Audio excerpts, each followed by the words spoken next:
I've waited my whole life for this interview. I just didn't know it. You know, I really never saw it coming. The whole hippy dippy thing and the breathing and the talking about ascension. I never could have predicted that earlier in my life, but here I am, rocking it, I'd say. Thanks for being here. Today, we're listening to a conversation that I had with Justin Dunn and a few others, and I'm going to ask for your patience and input as I experiment with modalities.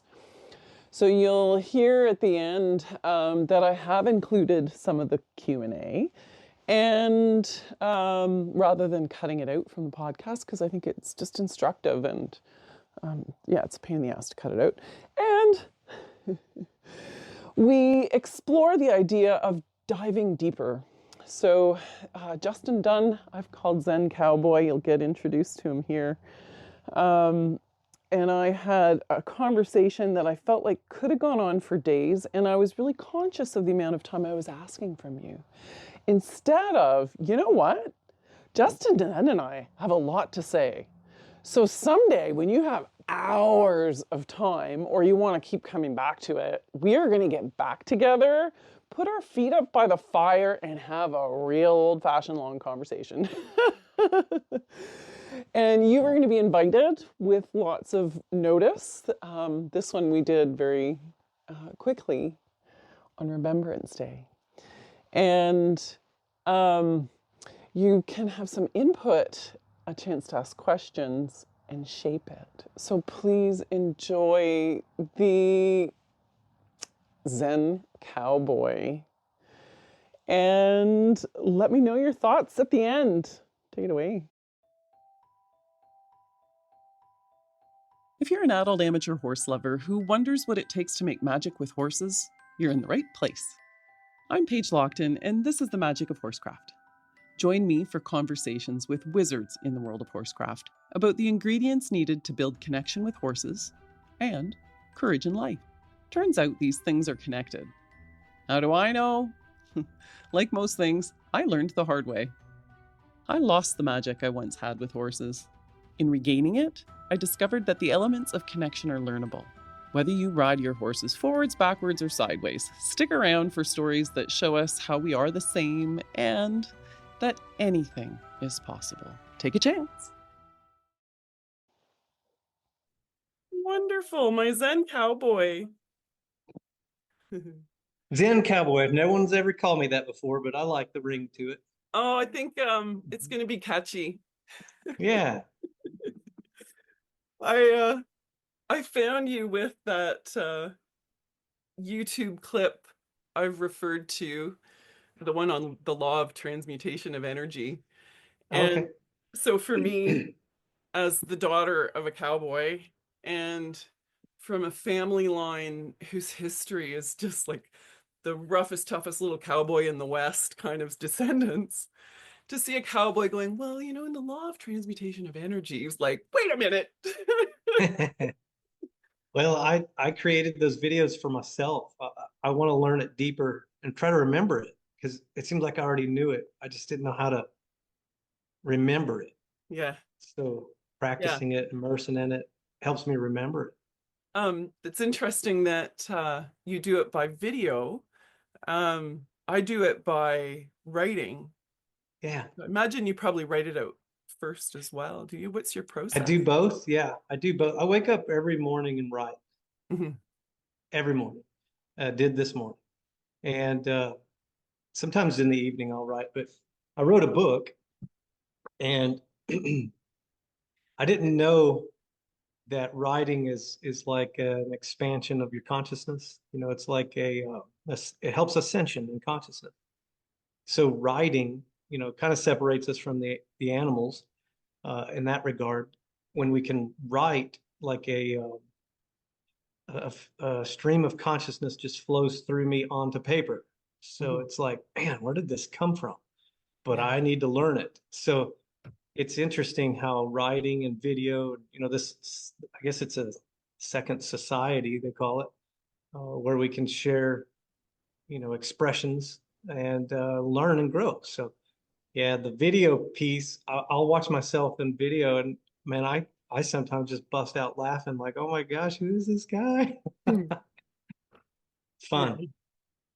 Yeah, it's fun. The video stuff I've found a steeper learning curve than I realized. So I feel like I'm late, kind of like I feel like I'm behind where I've wanted to be.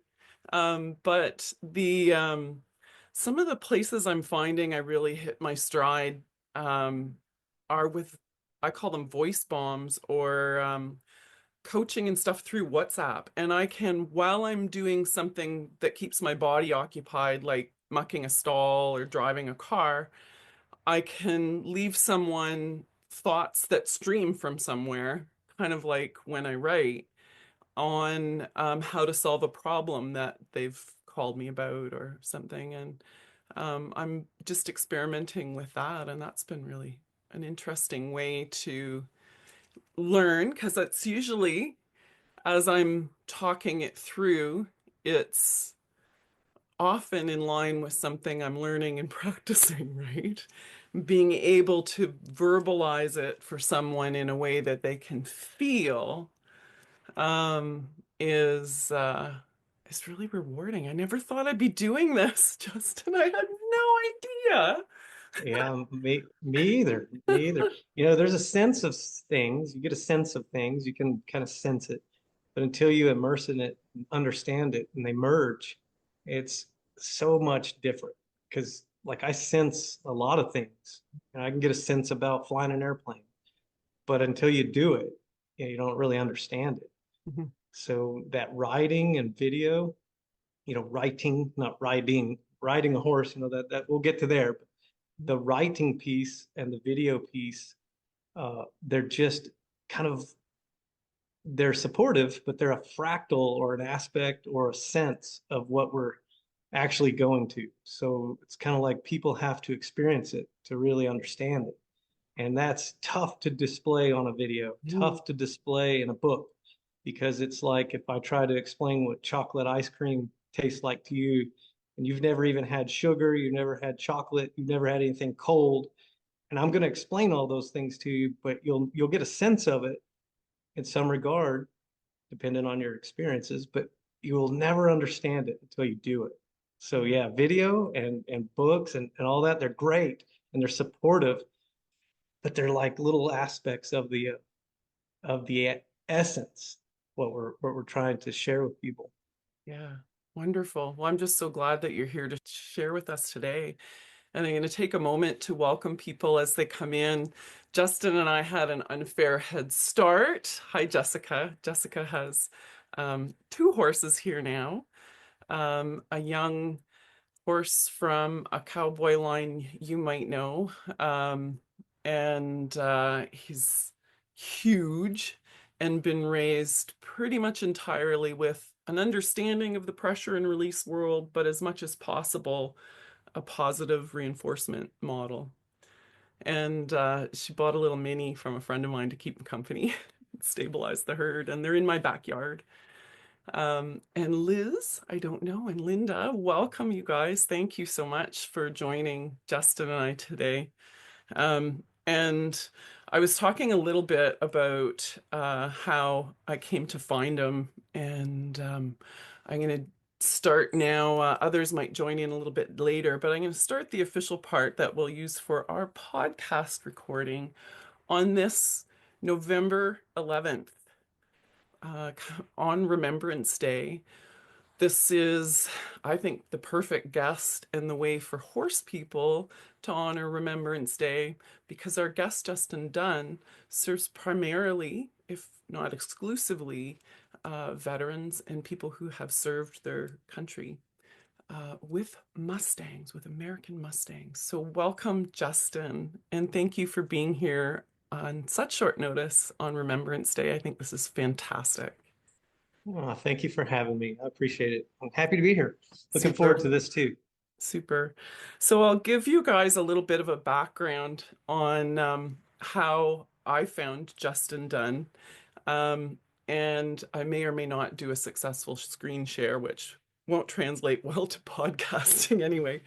But there is, so I'll just describe it. There is a video on YouTube. He has a fantastic YouTube channel where, as he was just sharing with me, he pours out the thoughts that he has been streaming as he writes in the morning. So Justin Dunn is a horseman. He serves first responders and other people in a multitude of ways that may include trauma recovery and other things. And he serves horse people and he writes every morning. He has a book called, can you tell us the name of your book, Justin? Well, it's called A Horse to Guide Me. A Horse to Guide Me. And there'll be links at the bottom of this page on the podcast today to that book. And he I came across him accidentally scrolling through, well, I guess it's not accidentally. The algorithms are having us come together because we're exploring the same things. And so there was this cowboy, and I know cowboys, right? Because my daddy's a cowboy. He's 85 now, but he's a cowboy. He comes from a famous cowboy, I think, Toughy Lockton, a tiny, tiny, stringy little man who had a backstory that would break your heart 7 times before Sunday. And Toughy Lockton was known to be of the toughest survivors of 3 abandoned boys in the hills in 1917 in Alberta. And he was a cowboy. My peoples are cowboys. And they have ranches and such. And they raise cattle and they have horses and they're beautiful people, but I don't think they understand sort of where I've been going lately. So lately, I've been talking about polyvagal theory and how that trickles down into some training things we've been doing for horses and calling natural. And it's shutting down their nervous systems. And I've got all this learning that I would have previously called woo-woo and dismissed for being some hippie's crazy dreams. And I started learning the science behind it. So going down this rabbit hole makes me, I think, the black sheep. I never expected to be the black sheep in my family. I mean, I was taught by cavalry officers in the toughest equestrian Olympic sport there is, 3-day eventing, how that was taught by cavalry officers who had served their nations. Was like getting ready for war. And I'm all namby-pamby now and giving them choices, Justin. It's not, it's not been as easy as I thought it might be to become what I would have previously described as a hippie. Yeah. And so my journey has been documented a bit, and it was really shaped during a time in my life where everything hit me, cancer and divorce and bankruptcy. Life went sideways. And I met someone who taught the science behind all this hippy dippy bullshit about connection with horses. And I had to kind of apologize in my head to a lot of people whose work I had dismissed. And so then I find Justin Dunn in his barn, dressed all cowboy, standing with a horse surrounded by Western saddle, talking about the transmutation of energy and the laws of our universe. And I went, that's my man. I can introduce you to my dad and I think have a conversation today that will maybe carry more weight. I'm carrying more and more weight in his eyes with this namby-pamby polyvagal theory and breath work and mindfulness stuff that I'm doing with horses and teaching people heart math. But boy, to hear it from a cowboy's lips that any of these things matter and are important, I think will be really powerful. Not that you're here just to solve my but my dad sort of have this dad and I have this back and forth stuff on our in our teachings. He's a veterinarian and science versus woo, you know, and I think this might kind of help bridge the gap a little bit. So I want to, with all that, hand the floor over to you and ask you what your journey has been like from cowboy and in the cowboy world to be this Zen? Did you come out of the womb this Zen, or? Well, man, I wish there was one quick, easy answer for this, but I'll just give it a shot. Uh, my mother's very loving, very nurturing. She has intuition, and she has a dog rescue in South Texas. And I just that nurturing from her just kind of led me down a path of looking at things from a different perspective.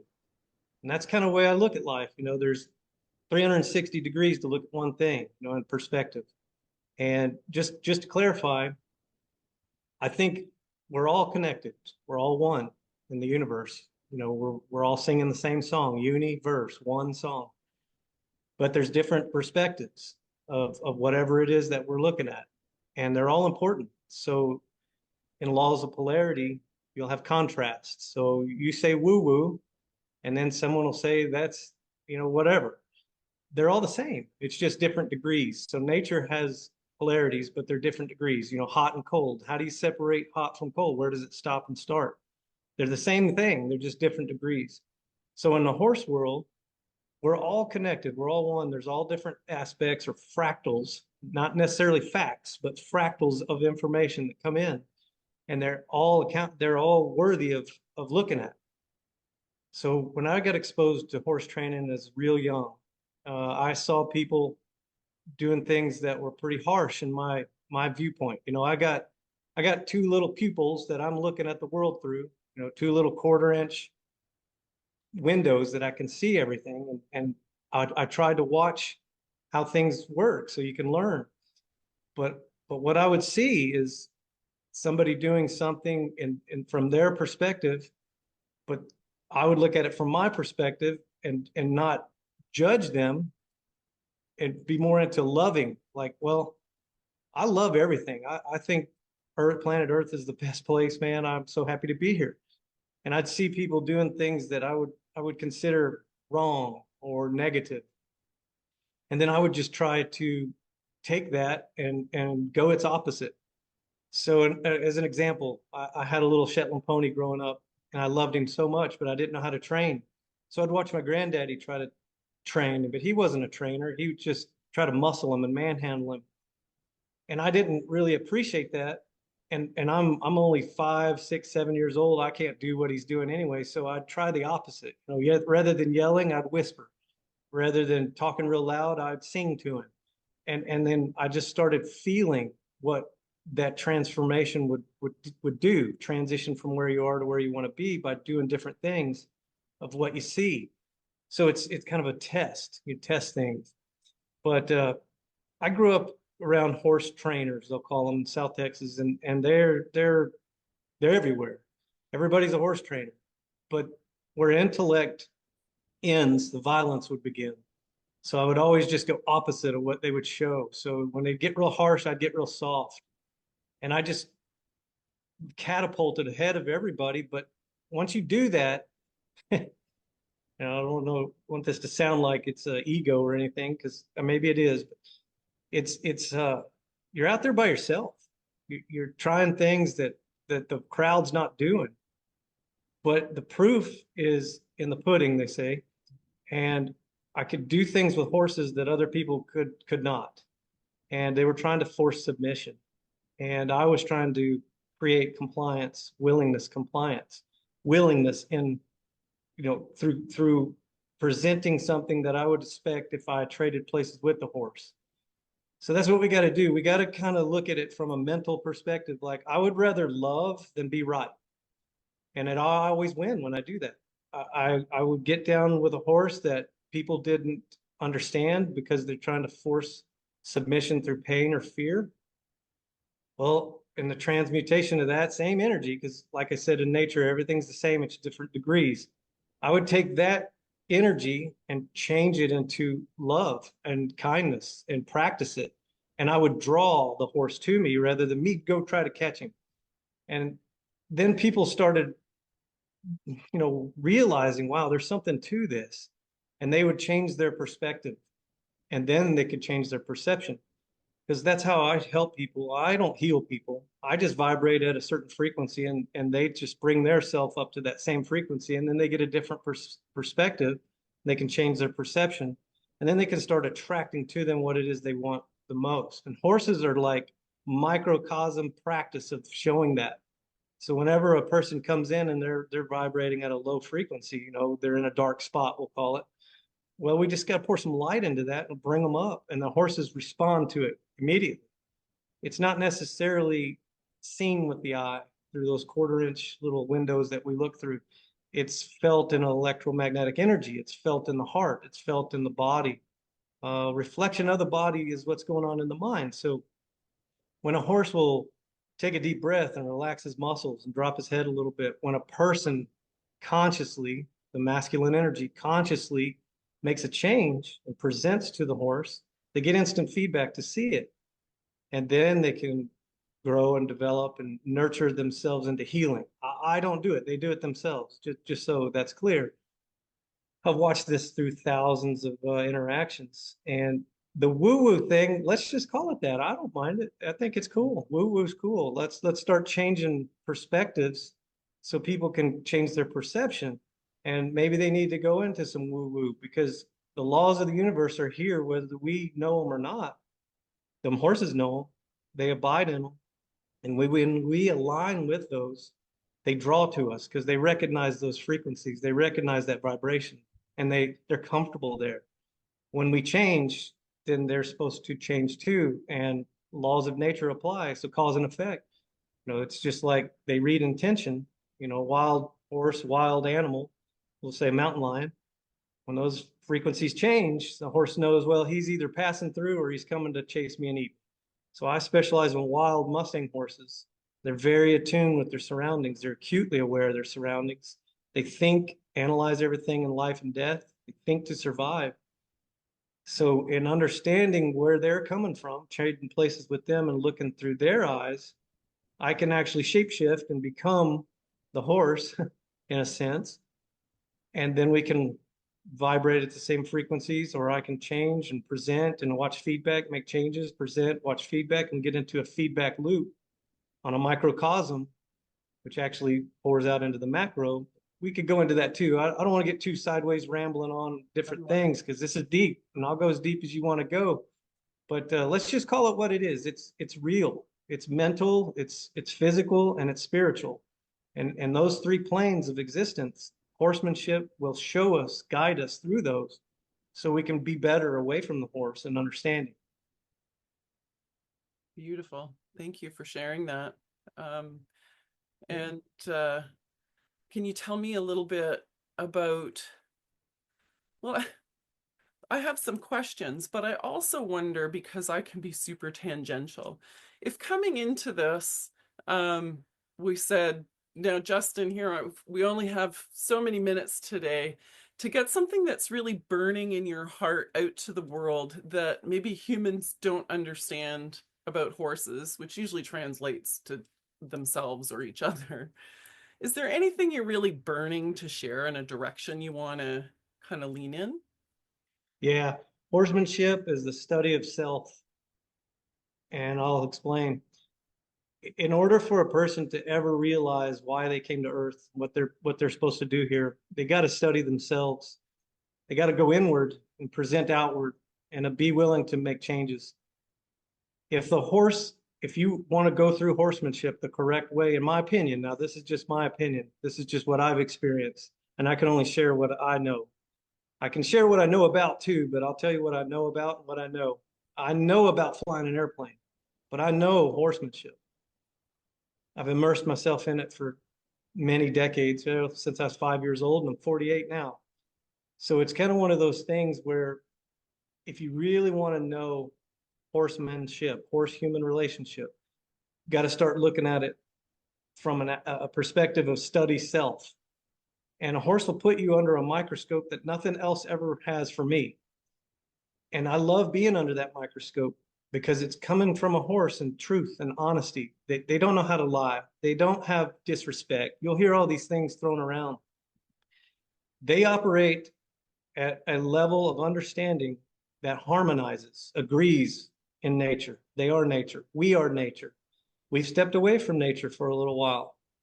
We got to go back. We got to reconnect. And the only way to do that is study yourself. Go inward, present outward, observe the feedback from the horse, and be willing to make changes. Now, is it easy? Well, if it can be done, it's easy. Does it take time? Yeah, it takes time. We got to work hard at it, but it can be done. I did this so many times over and over for myself and for people. When they want to transition from where they are to where they want to be, they got to look at themselves. It's not about the horse has to do this or the horse has to become this, or you may be creating a relationship, yes, but the only way that that can be done is to study yourself, look inward, and present outward to the horse. Observe the feedback from the horse. Be willing to make changes and present again. And once they see what you're doing, they will unlock or unleash or reveal the beauty that you're trying to go after, because it's ready and available, and they'll give it willingly. They want to, because they want to ascend higher level of consciousness too. Everything does. Everything from the mineral and the ground all the way up. They want to serve. And in order to serve, you have to climb in consciousness, awareness. The horse is just fine out there swatting flies, eating grass, pooping, procreating. They do great. They don't need us. But when we invite them into the human element correctly, they get to feel things they otherwise wouldn't get to feel. They wouldn't feel love. They wouldn't even feel pain and hurt either. And people like to give value judgments on things, good and bad, and we can, but those are all the same thing. Love and hate, same thing in that class. It's just different degree. And we're gonna have to analyze this in smallest forms. I mean, the micro, you got to go look inward and say, what triggers me into constricting? What makes my heart beat fast? What makes my muscles tense? You know, you hear a word or a name, it has power. But once it comes in, that's when you have, or we have, the power to transmute that and present it back out in its opposite, or in its same. So if you find something that opens you and is loving, and you present that to your horse, watch what happens. You find something that triggers you into hate or restriction, or present that and watch what happens.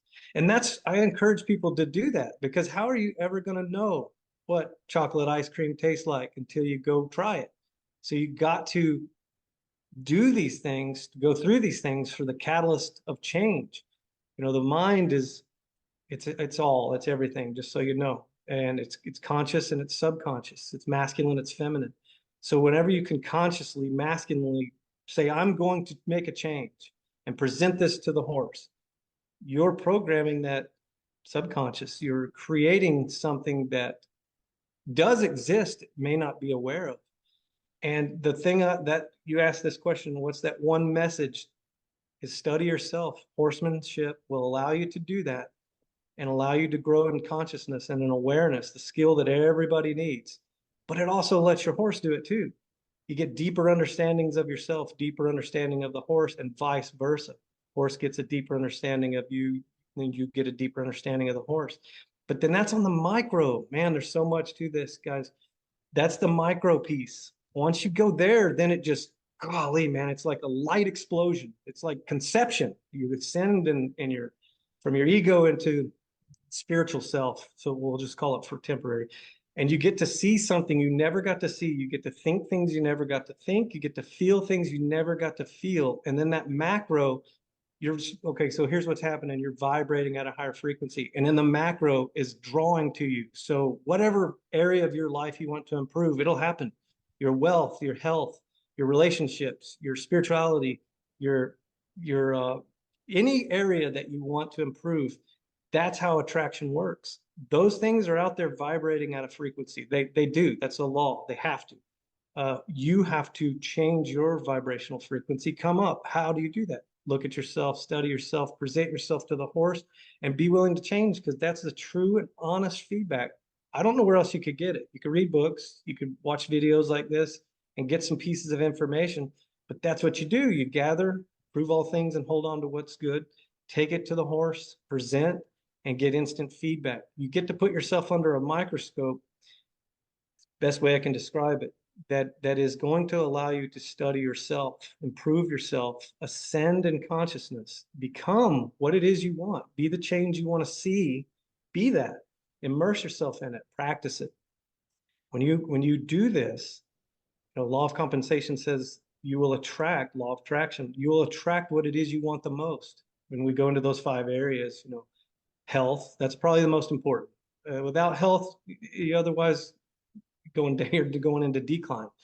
Wealth, you definitely want to become more wealthy. Buy better food for yourself, buy better food for your horse, buy the things that you need to do, because money is spiritual energy. It is vibrating at a certain frequency. And when you climb or attain that same frequency, you attract it. It comes. You don't have to go force it. You don't have to go take it. You're giving something in a vibrational frequency. You receive something in a vibrational frequency. It's called breathing. Breathe in, breathe out, giving, receiving, rather than taking and keeping. A lot of people in the low ego self, they want to take and keep. And that's what they do with horses. That's what you're talking about. I like cowboys, so I can't knock them down. But it's a cowboy type mentality of I'm tougher, I'm dominating, I gotta show who's boss. But they're only killing that frequency. They're lowering it to where they won't attract the things they really truly need. Forcing submission is never the answer. So changing that, transmuting that into a vibrational frequency the horse draws to.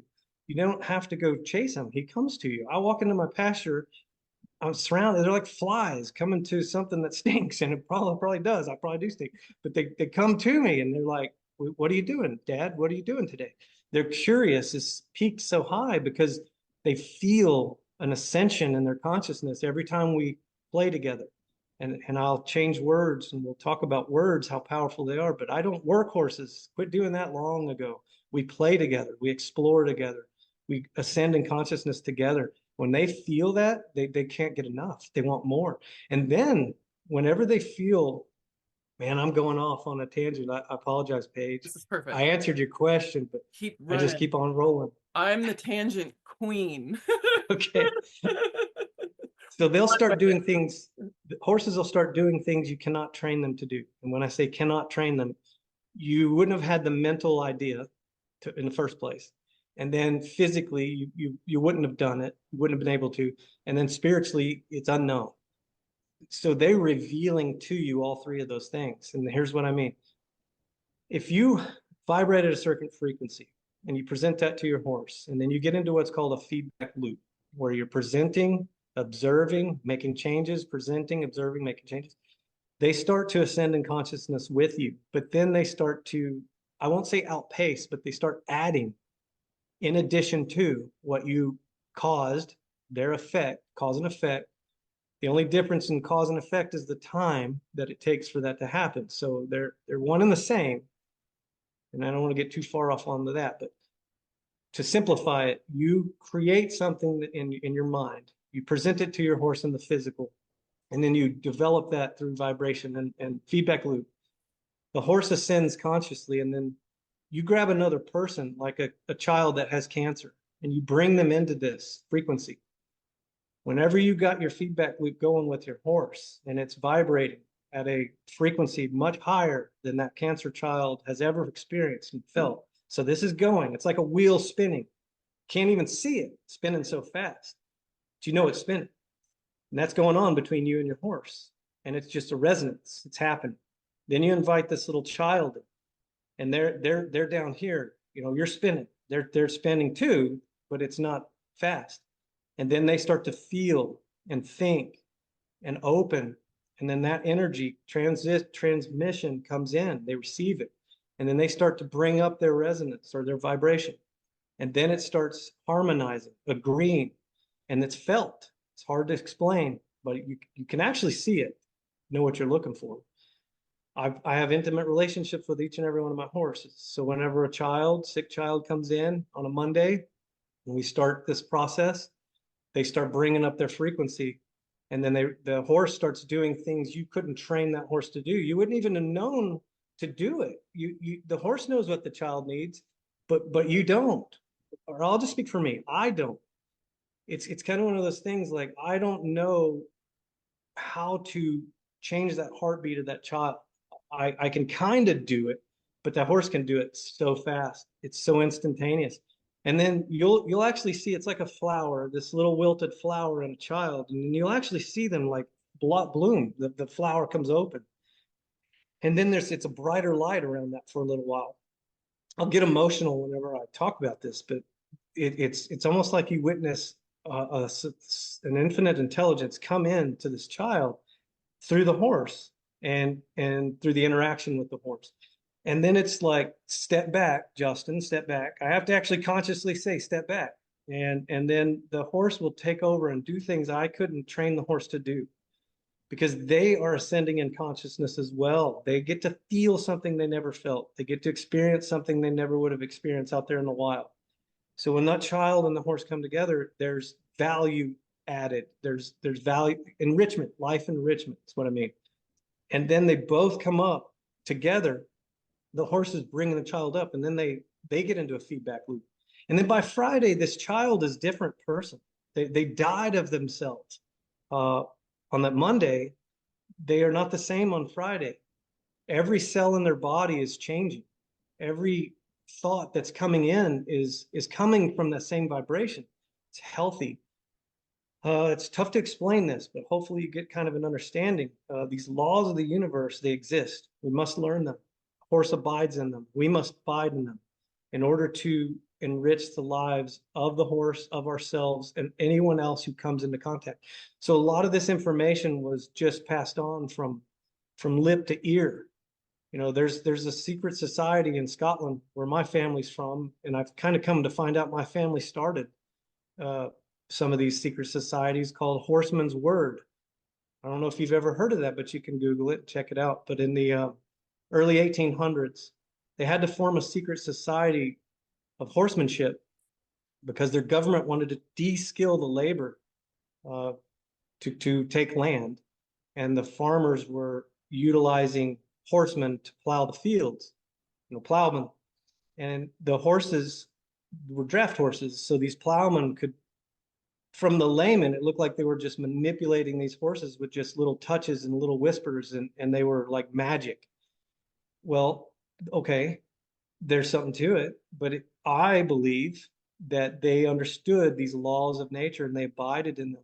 And I'll reveal the secret right now of Horseman's Word and what that word was. Because through my research, I found it by sheer accident. Because a lot of places I went to look, I couldn't find it. And I wanted to know it so bad. I'm like, what is the secret? What is the word? What is the word? And the word is one, O-N-E. You become one with the horse. You become one with other people. You become one with the universe. How? Learn these laws that govern that the heavens and the earth, as above, so below.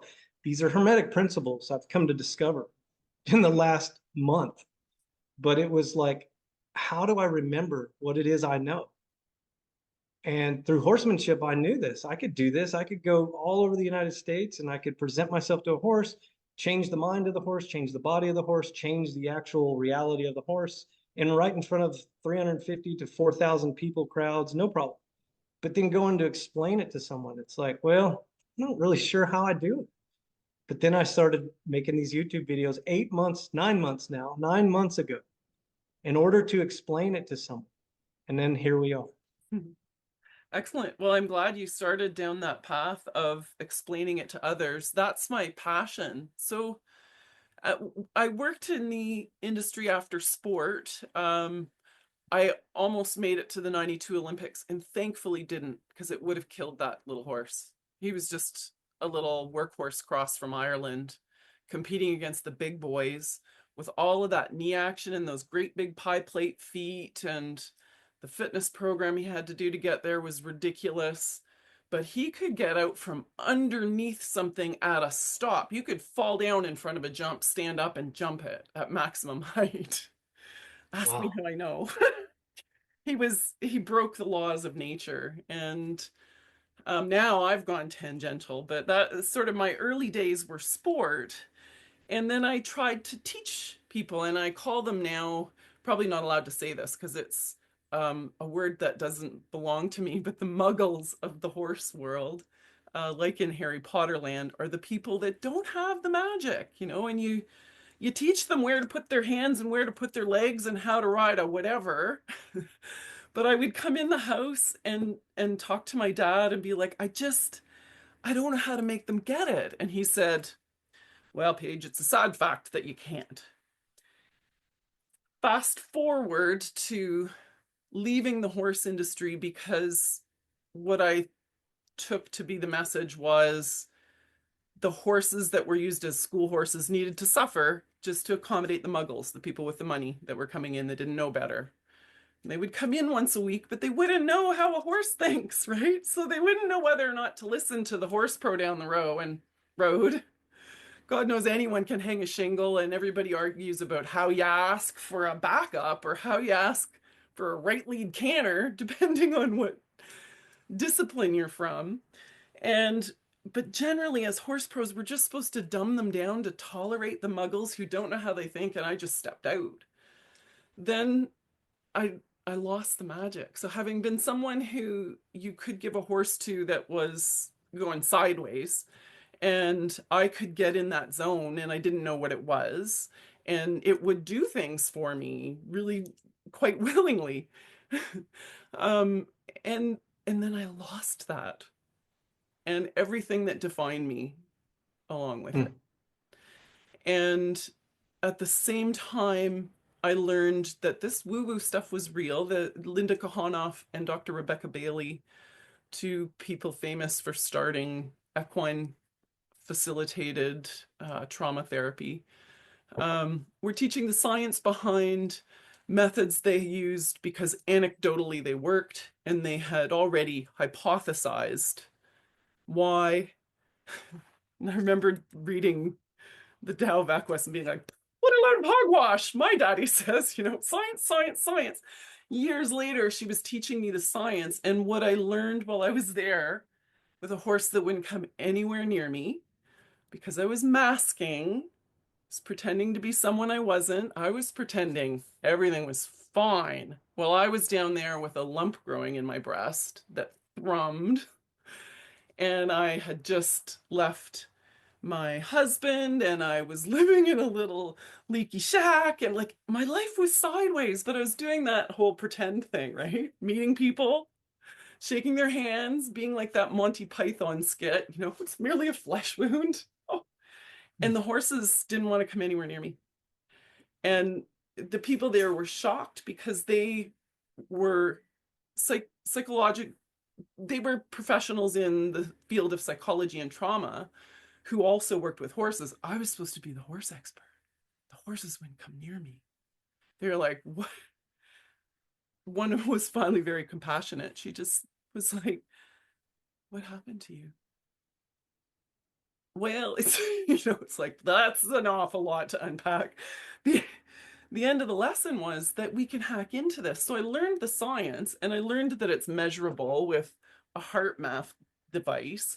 That when this guy, this Zen Cowboy here, when he talks energy fields, it's something I can measure. Yeah. And when he says, we're vibrating on a different frequency, don't switch us off. Don't throw the podcast away. Every one of our emotions is actually measurable, and it feels by the other being within our energy fields, and it is contagious, for want of a better word. So that's kind of how I came through the process of learning that if it was something I could relearn to hijack my own nervous system to change and operate in a way that was honestly representing who I was, then that's what's standing in the way of those beautiful muggles who show up and want riding lessons once a week in the world of, horse sport that we're all trying to teach.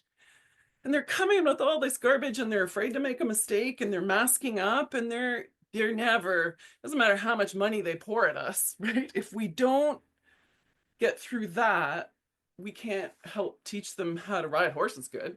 Like, none of the rest matters. So I've gone down that rabbit hole until I could get my own nervous system and my health back from cancer and chemo and all the BS that um, they currently do to treat a disease. Hmm. I think there's probably change on the horizon. And so my passion now is going back into the horse world that I had left, to the beautiful muggles of the horse world. I don't know how many times I'm gonna have to beep that word out now. And and say, okay, I know what the magicians are doing now, and here we can measure it so they'll believe me, and practice it, and they can't fake, right? Because this will show whether they're faking or not, as well as the horses, once we take the rope off. So my mission is to come back and bring light to that. And I found that the same things that we need to create safety and connection with other humans in our lives is what we need to work the magic on a horse and make it go from mechanical and mundane into something that Yeah. you were doing without knowing how to translate it. Well, thanks for the translation. So you guys should check out Justin's YouTube channel, and there'll be links to that and to his services, because he does a good job of translating. And when he talks energy fields, just trust me, it's science. For all of you It, sort of late on borders. yeah, it is science. I mean, the Yeah, laws of the universe are science. I mean, yeah. you look at science, and science hasn't caught up with what horsemanship will teach us. I mean, when I talk to neuroscientists about horsemanship, they tell me the modern science is 30 years behind what we know. So I'm glad that there's things that are measuring and whatnot, but I don't use any of that. Mhm. The measurement is the testament from the individual that's experiencing it. So I have 8 horses now. I lost one a month ago, but I have 8 horses, and they're specifically ready. I don't even like to say trained anymore, but they're specifically ready to help people understand what it is we're trying to discuss in this podcast. Horsemanship is something that this country pretty well understood in the beginning. America had horses. It's been steadily declining for the last 100 years. And the new numbers out, I just saw it's declined since the last time I looked, from 9 million to 6 million horses in the US, and from 2.5 million horse owners to 1.5 million horse owners. So it's steadily declining over here. Uh, the thing is, as I state in my book, it's the gateway to reconnect back to nature. Horses, technology is great. Yeah, we can measure heart, we can measure, brain waves and all those things as proof. But when a person comes through, so I've had in the last 5 years, I've had probably 150 different people come through military, we'll just say military, uh, all walks of life. And some of the psychologists that come with them, they measure heart rate and stuff like that and see a definite change just in one session, 2-hour session. And that's great. I like the data. I like to do that for proof. However, the testimony in these individuals that come through, and I'm not talking verbal testimony, I'm talking actionable, measurable, actionable changes where they are at a brink of a divorce, and now 2 years later they're not divorced. They're at a brink of alcoholism destroying everything that they. I mean, they're. I don't know how you can say what I want to say on stuff because you're not supposed to say it, but unalive, I think is the word. They want to unalive themselves, and they don't. 14 months later, they say, "Man, I don't have those dark thoughts anymore." Those are testimony, but the actionable, measurable things that children that had cancer diagnosis, terminal, 6 years from now, I keep in contact. They're still here, So it's like, well, somebody was wrong, obviously. The thing I'm trying to say is horsemanship going in this direction. Science will prove it, but it'll take a long time. They're way behind. What'll be the proof is the behavior, the thoughts and the hearts of people changing, their mind and the body changing, then the behavior. So those 5 areas of life that I like to focus on, which is health, wealth, relationships, happiness, spirituality, all of those improve for each individual in some degree.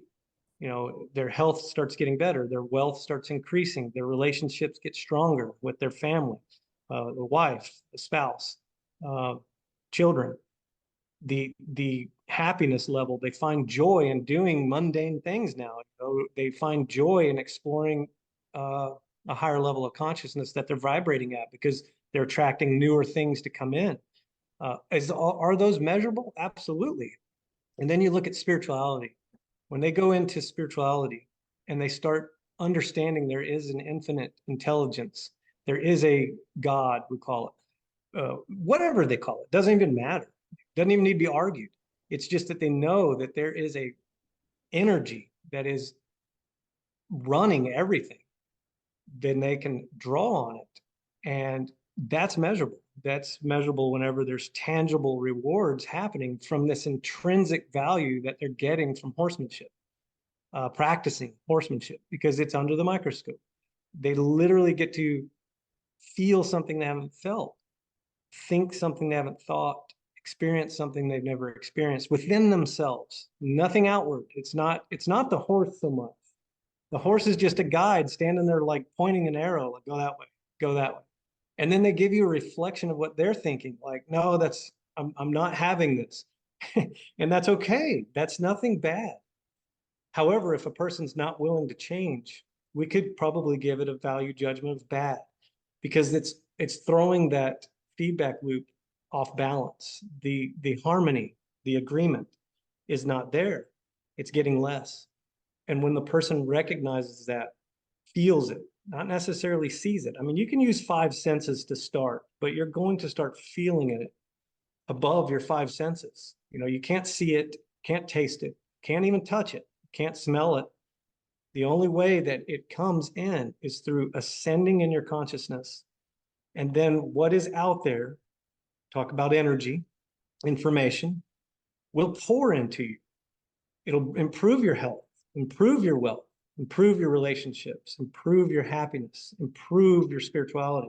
And then it's just it's like a ladder, just as a simple analogy. You just climb one more rung. If you go too fast too soon, you'll fall off. So what? Get back up, climb again.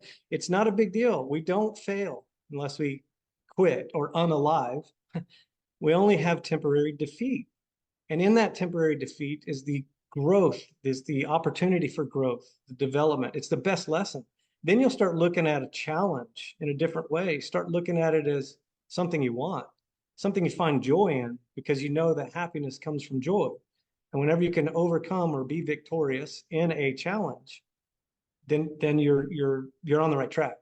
So we like to develop what called flow state. And it's probably defined in a bunch of different ways, but at my school, I kind of laid it like this. You develop a skill. In that skill, you gain experience. And through skill and experience, you overcome the challenge. If you don't have the skill and you don't have the experience and you take on too big of a challenge, then you get temporary defeat. Not a big deal. You learned. It's like, oh yeah, I tried that, didn't work. I got bucked off, whatever. Okay, so then you go back and go, all right, well, I'm not trying to impress anybody. I'm not trying to do what he does or she does. I want to go inward and I want to present to this horse the best version of me.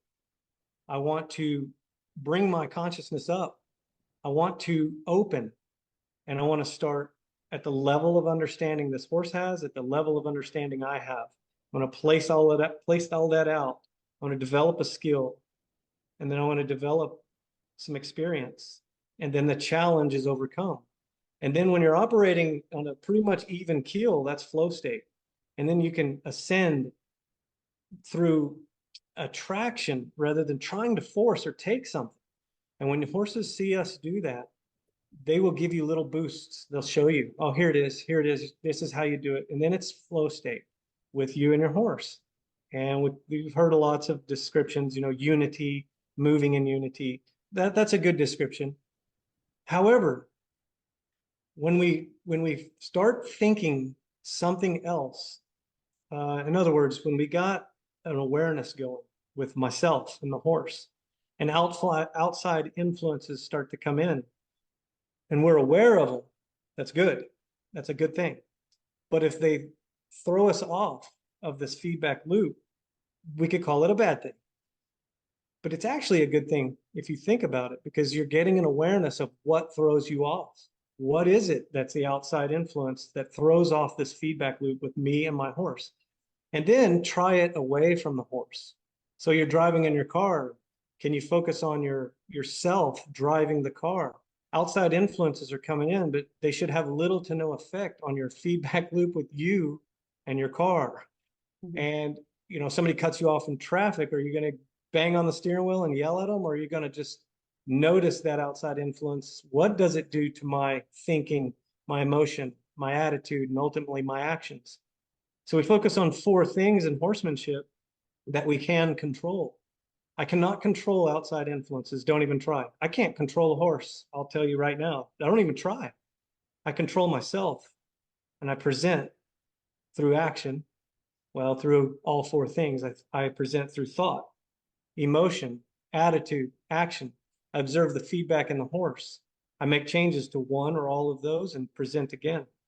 As I do this, practice this repeatedly, law of repetition, I get a new skill. I get experience, and new challenges come in. They're easy to accomplish. So whatever it is, it doesn't matter. If I want to take a horse, I want to get on an airplane, fly out to Canada, you show me a horse, give me all the descriptions you want, I don't even care. I'm going to ask this horse everything I need to know. I'm going to present from inside here, my thoughts, my heart, my emotions, my attitude, my action. I'm going to present to him. I want to observe through the reflections of his body, what he's thinking, what he's feeling, what he thinks, what is his emotion, what is his attitude, what are his actions, or her, doesn't matter. They're all the same. We share those same things. We are so much like the horses. We share almost everything identical. We're all one. The only thing that they don't do that I haven't been able to prove is what we can do is imagine, analyze our own thoughts. I'm not sure they do that. I could say, yeah, they probably do, but I couldn't prove it. Right. So it doesn't even matter. It's one of those things that you can know when you present yourself to the horse and you observe the feedback and you're willing to make changes and you start to grow in this feedback loop, develop a skill, develop experience, challenges come. It's in flow state. It's not forced or taken. It's attracted. So it doesn't matter. People, I've trained for all kinds of, I forget the word you use, but I call them hoity-toities. They got a lot of money, but they don't have much practice. They haven't practiced enough, and they don't know which direction. They don't let the horse guide them in the direction that they want to go. They want to change, but they don't know how. They haven't sat and thought, what am I thinking about this? Critically, what am I thinking? Based on outside influences, what am I thinking? Do I need to buy a new bit? Do I need to buy some shinier spurs? Do I need to get a heavier whip? All of these things that are outside influences, they got to realize that those are their influences. They're necessary influences, but they can't control those. They can control what's inside and then present accordingly. So I kind of went off on a little sidestep there, but the fundamentals and concepts that are more important than any kind of mechanics or equipment is what we're after. So is it going to impede the feedback loop if I allow this outside influence to come into our feedback loop? So I've created a relationship with a horse on the ground at liberty. Okay, now I got to start adding stuff. Do I want to add a bitless bridle or do I want to add a bit into their mouth? The customer may say, I want a bit. Okay, well, we can get there, but we're going to start with a bit less bridle, and then we're going to start asking questions, observing feedback, making changes, and we're going to grow in this relationship, develop skill, experience, and challenges that come. And then the day that comes to, I want to introduce a mouthpiece to this horse based on the owner's desires, we can do that correctly. However, in my world, no one ever goes to the bit because it would just break down everything that was built up in the time that we built it up. It would almost be a impedance or a hindrance at that point. So every one of my clients stays bitless these days. Now, in the past, through the transition period, some of them would go back to a bit. but then they suffer in their struggles, which I thought they didn't need to, but in understanding, they did need to, because they could never learn. They can't experience one polarity without experiencing the other. So they had to go that way. That was their catalyst for change, to come back to the pendulum swing in the law of rhythm, to understand. Uh, I wrote in a bit 20 years ago, so that's how I can have an understanding of I'll never go do it again. Do I bash people for writing in a bit? No, no, they got to do that. They need to learn. But it's one of those things, when they're ready for the change, it'll be stronger if they have an understanding of those polarities. You know, they're the same thing. And I like to use this analogy: a bit or a bitless bridle. They're the same thing. They're 1 degree on the polarity difference. You know, that's it. We're going to use them the exact same way. We're going to apply pressure. We're going to release Yeah. pressure We and want them to question trust the pressure and reach into the pressure, no matter whether that pressure is on the nose or the lips or the tongue. Yeah. yes. Now there's byproducts of utilizing one or the other, and we could go into that if you have enough time, but it gets into the body of the horse. We're interrupting or obstructing or irritating the body of the horse. Well, the brain of the horse is monitoring the body system. So if I'm using something to impede that, the brain is going to raise red flags.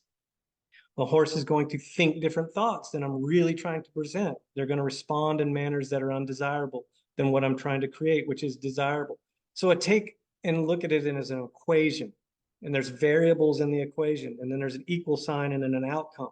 And they're all different planes of this. So in the mental plane, spiritual plane, the physical plane, if I impede any of those planes in the equation, plugging in different variables, the outcome is going to be different.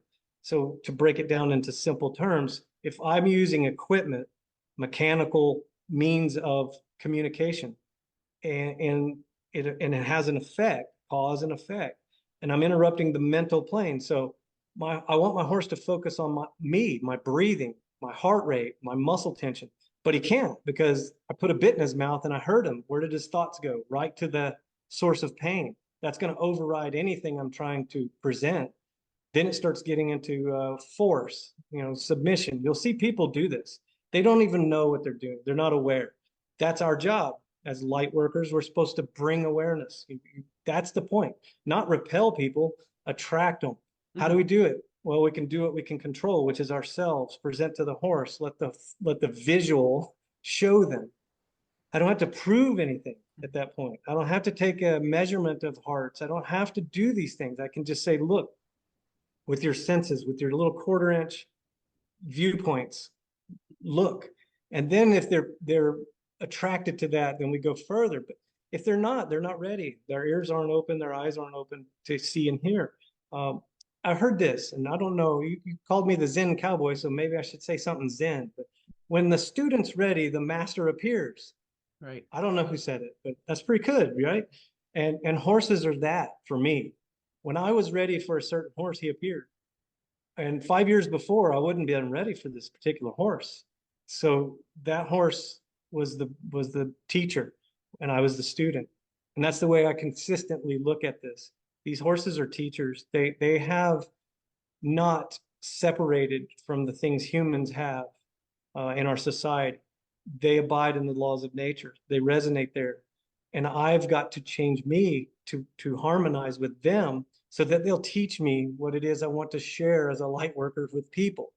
Uh, I don't know how else to say it, but that's it. It's interesting that you use the word light worker, and it's coming up more and more often for me, but it is never something that I thought that I would be, but it does probably describe what I do. You are, Paige. Yeah. You are a light worker. Yeah. Just so you know. Yeah. Thanks. So are you. Thanks for spreading the light. In the process of learning new ways to be, whether you're working with someone who is there with addictions or trauma, or a horse person learning new ways with their horses, there's often always, I guess, past versions of ourselves that we don't want to be anymore. And I wanted to kind of take this opportunity to say, um, Yeah, but we don't need to shame them or judge them or disown them, because whatever no, version of ourself, whether they were doing good enough or not, it was the best they could do under that circumstance with what they knew or thought to be true at the time. So I yeah, wonder if you can tell me anything about helping people through any kind of change, because I think it doesn't matter, again, whether it's a rider or somebody who is feeling shameful of past versions of themselves. yeah. So that's on a polarity scale. We'll look at that. So if a person comes through my gates and we get into horsemanship together, and they've suppressed trauma and it starts to surface, and then they feel a feeling of guilt or shame, that's a low vibrational frequency. We can just identify it on a scale of low and high in that class. It'll cause them to feel constricted, heart rate, breathing, muscles. And that's an awareness I want people to understand is important to have, because once you can feel that, you can transmute the energy. It's the same energy that caused you to do that as the same energy that will cause you to open. So in order to do that, they've got to have a trigger a body response of, say, relaxation. Horses breathe to do it. They'll take a deep breath and then they'll just breathe and relax. And they open. Their heart settles, their breathing settles, their digestive system settles, the muscles in their body settle. Breathing is the first answer that I will tell people when they start to cringe at their past. It's like, breathe, go ahead and take a deep breath consciously. Masculine side of you has to come in and say, hey, I want to breathe. I want to drop my shoulders. I want to open to this. And I want to let this be understood that I've grown from that past person or past self or past experience or past trauma. I've grown from that. It makes me cringe, but that's okay. It lets me know I grew. I'm a better person now. And then breathe. And through that breathing, have gratitude that you're standing on the earth, that you're standing with a horse, that you are observing yourself growing in light and love. No judgment. That class of polarity, judgment and love. Probably the opposites in some retrospect. We can say love and hate, but what causes hate? Judgment. So we'll just say judgment and love. So stop judging yourself. Stop being so hard on yourself. No one is going to be as hard on you as yourself. So you have what you can control, your thoughts, your emotions, your attitude, and your action. You have the ability to say, I control me. I control me. I, the masculine, me, the feminine. I control me. I can create. I can have intuition. I can do these things. I can just, it's like, okay, I'm driving me. How do I drive me? Breathe, relax. And the only way it gets better is what? Practice. That's what horsemanship's so beautiful. We get to do it over and over and over. It's not just one and done and move on. Mm-hmm. It's practice. And then you can look at that trauma as something, wow, I went through it. I grew. I overcome that obstacle, that challenge. I may not have had the skill and experience to really do it, but now I do. I have skills. I have experience. I can look at that in the past and I can allow it to either trigger me in a thought, an emotion, and an attitude and action I want or I don't want.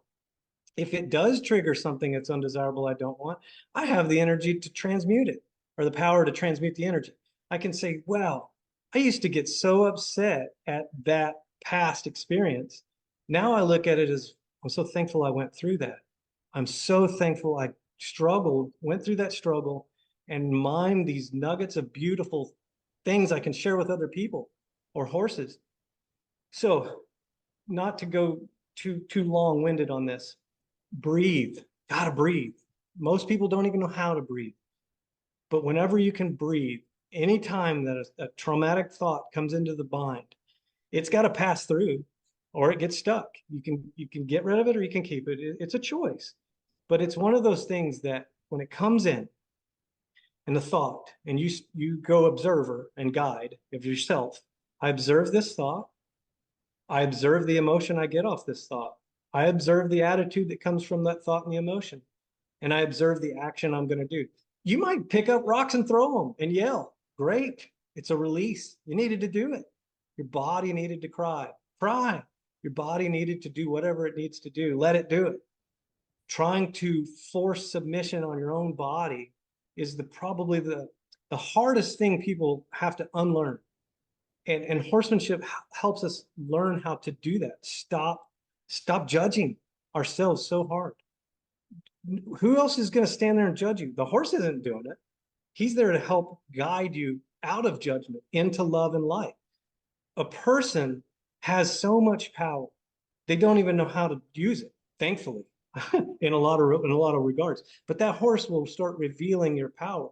They'll start showing you that your spirit is so much stronger than you could ever imagine, that you have at the snap of your finger the ability to change a thought from a bad to a good. We'll give it a value judgment there. An emotion from a bad to a good, or an emotion or an attitude from a bad to a good, and an action from a bad to a good. And it's okay to make a mistake. And I encourage my people to do it.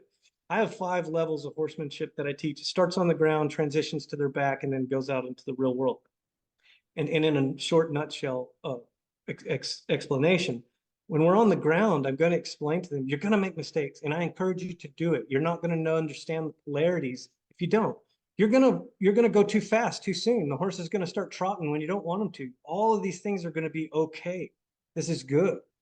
This is sorting through the process of controlling what you can, which are your thoughts, emotions, attitude, action. Because when you get up on their back, it's acutely more profound. Your thoughts, your emotions, your attitude, your action, and what you present to the horse is much more acute, especially on a wild horse that's observing everything in life and death. I've touched wild horses to the point where it's almost like an explosion of energy passes through both of us. The very first touch of a wild horse is my most favorite thing to do. I don't even like to take it from other people because it's so valuable. When I get called to a person that is having trouble with a wild horse, they can't touch them. I get them to the brink, man. I get them right to the brink where I could.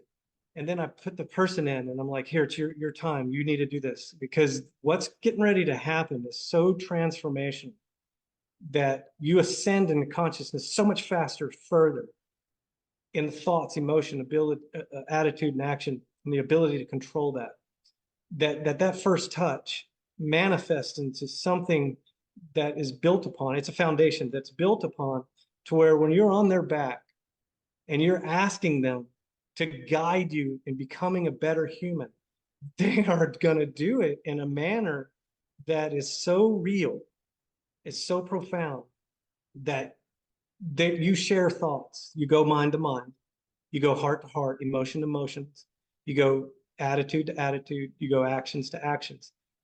That's the feedback loop I'm talking about. When an outside influence tries to interrupt that, you may think a different thought. Well, your horse is still there. He'll gradually, subtly bring you back, or abruptly. Either way, the scenarios are different. But it's same on all those: the emotion, the attitude, the action. So to circle back around to answer your question, when a person comes in and they're dwelling on the past, or they're anticipating the future, they're in a depression in the past, or they're in anxiety in the future, we bring them through breath into higher level of consciousness, right back to this moment, this right here, right now. You don't have to do anything. You just have to be. And then when we do, you observe what it is that is the answer to whatever scenario. So a person will go through my 5-part series of 5 questions to get a deeper understanding of the horse. It's a series of 5 questions so the horse can get a deeper understanding of the person. But also, you get a deeper understanding of yourself. That person gets a deeper understanding of themselves. The horse gets a deeper understanding of themselves, because they're starting to transition from where they are to where they want to be. They're starting to ascend in consciousness. They're gathering information, transferring back and forth from the human, and in a lot of different ways. It's coming from mind to mind. It's coming from heart to heart, body to body, gut to gut. The blood is flowing in the body.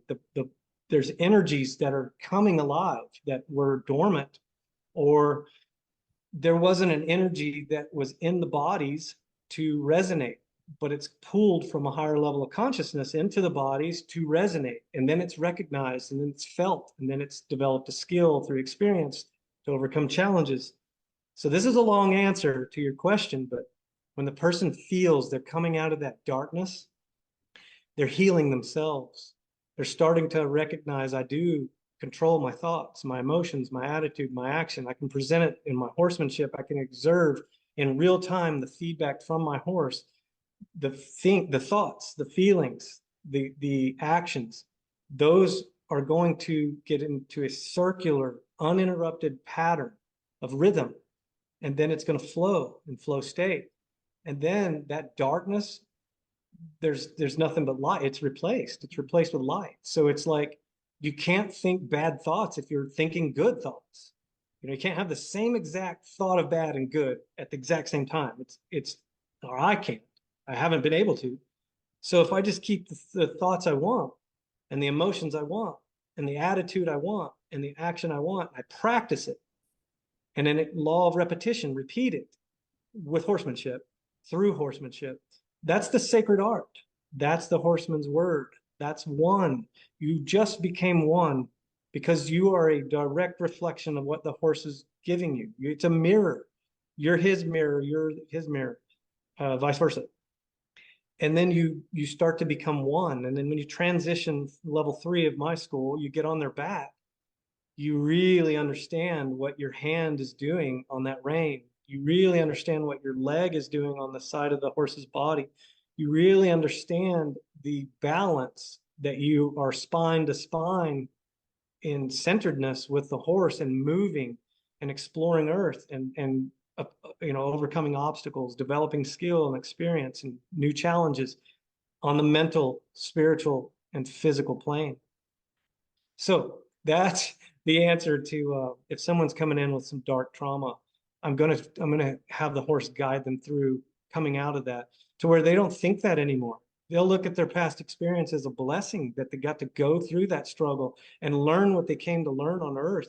You got to think of it, if you came to learn love, you're going to have a lot of unloving experiences. Mm-hmm. And you got to do it. And you got to go through it. And you got to realize, I get to go through this because I'm fixing to learn something so profoundly beautiful. And thank goodness there's horses to help guide me through this. And then I get to help other people through horses guide through their experience, their transformation. Mm-hmm. That's the way I do it. That's how I show it. It's through experience, but hopefully that makes sense. Yeah. Yeah, and there's some themes that it's interesting to hear that I was picking up on through there that I've been talking about lately about judgment, which tends to be prevalent everywhere, but in the horse world for sure, and that our nervous systems protect us from that with as much vehemence as if it were a lion, right? And that certainly once I became aware of judging others and judging myself and understanding that these negative emotions and experiences that I'm going through are meant to be processed and passed through and learned from as part of growth, I could detach from that myself and kind of be like, well, that was, that was my learning journey, and feel compassion there. And it's something I want to see spread in the horse industry.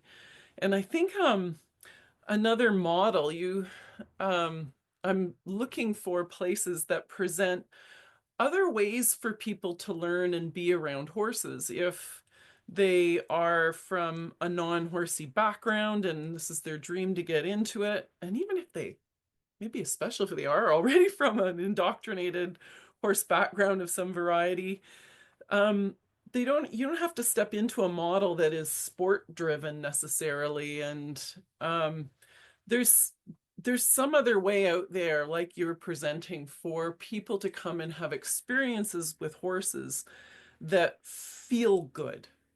If you're somebody that is spending your hard-earned time and money and going out to the barn and you feel bad, get in touch. There are other ways, and good people like Justin, and other ways of operating in the world. If this is resonating with you, and you've ever felt a little lost as you navigate conflicting data from horse pros across the disciplines, all claiming to have their own methods or recipes for making magic with horses, and you want the clarity and confidence to make sense of it all, I have a roadmap for you. Check out our foundation course. Consider it Horsecraft 101, From Amateur to Magician, Making Magic with Horses. A unique group coaching program with live online support that helps adult amateurs from non-horsey families who are seeking understanding and connection become the best stewards for their horses in 9 weeks without conflicting data, lack of knowledge, or not knowing where to go to for help. So they understand how and why horses think and react the way they do to create a relaxed and confident relationship. If you're still on the fence, we have a freebie for you. If you're ready, so are we. You can get started at themagicofhorsecraft.com. Until then, take a chance, and remember, anything is possible. I wanted to take a moment to touch on something that is being debunked in the horse world, and I don't know whether you ever gave it very much credence, and that's dominance theory. And do you have any thoughts about how it has been used as the norm and is being debunked, and how that meshes with your world? Yeah. Well, let me back up to something that you just said and kind of clarify that science has really messed up on, and this is just my opinion. They've given a value judgment on the word negative. Negative isn't to be good or bad. Negative, positive is not good or bad. Negative is the bringing in, like in a battery. Negative part of a battery, side of a battery, is a cathode in science now. So they kind of started changing some of these terms, but the negative is the intuition. It's the feminine. It's the creating part. It's a beautiful thing. It's the drawing in. The positive would be like the masculine, the building, the doing type, just in simple terms. So the point that I say this is, if we're trying to study these laws of nature, laws of polarity, negative, positive, you got to have both. You got to have the builder, the doer, the creator, the builder. You got to have both. You've got to understand that negative is creating, it's intuitive, and positive is manifesting in reality, we'll call it. And we could dive into a lot deeper on that, but it's not bad to experience a negative, because that is going to be where a source of growth comes from. That is generation, creation, and then regeneration, and then it repeats. So to answer your question on the dominance piece, people have allowed some of that to filter in through traditional training practices. Because I stated earlier, where intelligence ends, violence begins. And that's what I had seen growing up, forced submission through pain or fear of pain. So one of the things that I try to help people understand, if they want to be a barrel racer, if they want to be a jumper, if they want to go to the Olympics doing equitation, it doesn't even matter. The core concepts and fundamentals that we talked about here have to be the center nucleus of their relationship. When it starts to get impeded or obstructed or irritated, it's easily recognized and then corrected. So the negative, positive are going to have to play into that. If a person puts a bit in a horse's mouth, they have to understand the cause and effect of that. Rules and certain things say you have to have a bit in the horse's mouth. Some people just slap one in there to be compliant, and then they go on down the road, and then they suffer struggles they wouldn't have to. The relationship struggles, the physical ailments from the horse getting hurt, on and on. The point is, when we're in balance with the negative and the positive, and we create a relationship, a value-based relationship, where life enrichment for both horse and human are going to happen. When I used to show horses, I went for the experience. I went for me to experience something with this partner, this guide, to help me through what we were experiencing, not to win a medal, not to wow the crowd. Well, I did one time. I wore a chicken suit and wowed the crowd. I'll take it back. I did that, but it was not to at the expense of the horse. I just wanted to experience everything that we ever did in the show world was just an experience. It was to learn and grow. Were there negative and positives? Absolutely. Were there, let's give it value judgment, good and bad? Absolutely. But that's how we learn and grow and correct. The problem is if it's just continually perpetuated in the undesirable and there's no changes to course correct, there's no different perspectives to look at the one thing, then we're in trouble because it'll manifest into something of decline. It won't manifest in something of incline. And that's what the balance, the harmony, the balance. So I've had tons and tons of show people come in, all in Colorado. Here, I've traveled to different places, high-end clients. I'm talking, they'll fly me out. They pay the big money to do this, one-on-one sessions. We're going to do this. And it's just sometimes simple course correction, calibrations, and mechanical use of traditional practices that were in their mind. They thought they had to do because everybody did it, and they just never questioned it. And I'm blanketing this pretty big. We could dive deep on different scenarios, but the core fundamental common denominator was that they just weren't willing to change. They didn't understand that they had control of themselves to present something different in opposition of mainstream traditional horse training practices and mechanical uses of devices to force submission. Having said it that way, when somebody comes in and they're willing to change, but they're scared, because it's a fear-based society, in case you haven't looked around and noticed, a lot of fear. Fear of change is what it is. When they haven't looked into the possibility of making a change, going against the grain or whatnot, and then they're exposed to it, but guided through it correctly, it's much more effective change. It's efficiently going to happen because it's not taken, it's attracted. So I always want to offer a perspective change first. Hey, I see that you want to do X. Let me just think of an example. I see that you want to go into the hunter jumper world. You want to do that. That's great. And you're watching other people do what they do, and you watch little glimpses of videos that are edited from a person doing whatever they do to teach you how to be a better hunter jumper. Okay, take that, but hold on to what's good from it, and then create your own unique relationship with your horse, and then add in what is needed to accomplish the goal or the challenge. If it impedes it, interrupts it, or irritates it, take it away. So the thing is you got to, I don't really want someone to just go trial by error, because I did that. It's a long way to do it. And that's what kind of my job is, why they fly me out to do what we do, is I want to give them a little bit of shortcut, and what took me 10 years, I want to show them that'll take a year, just as an example. And that's what people need.